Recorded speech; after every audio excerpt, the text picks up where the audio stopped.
ભગવાન આ દુનિયામાં એવો કોક અભાગ્યો જીવ હશે, ગમે એટલું દુઃખ ને. દાખલા તરીકે તમને કહી દઉં, તમે માણસ આપઘાત કરવા કરે છે.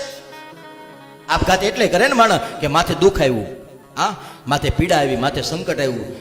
માથે પીડા આવી, દુઃખ આવી, સંકટ એ શું આવ્યું? એ આપણે કરેલું કર્મ આવ્યું. આપણે મરી જવું તો કર્મ મટી જાય. એટલે પાછા જ્યાં જન્મ છો ત્યાં હામ ઊભું છે પહેલા. તમારે ત્યાં જતા વાર લાગશે, કર્મ તો પહેલા જ ઊભું રહ્યું છે. એટલે જેટલું માથે માંડી હોય એટલી બધી ભોગવી લેવી. પ્રેમથી ભોગવો તો ભલે ને પરાણથી ભોગ, આઈને પૂરું કરી દેવું. આઈને પૂરું કરી દેવું એટલે પછી ઉપાધિ નહીં. બીજી વખત ઘણા લોકો કહે કે આ ભાઈ તો ભગત હતો ને, સામને કરતો હતો, છેલ્લે જીવ જવામાં કેમ વાર લાગી? એને વાર લગાડી ભગવાને. કેમ? કારણ કે એને ભગવાનને બીજી વખત ધક્કો નથી ખવડાવવો. એના આ જન્મના ગયા જન્મના જેટલા હોય ભગવાન કે એને ભગવી લે એટલે પછી તને સીધો ગઢપુરમાં લઈ જાઓ.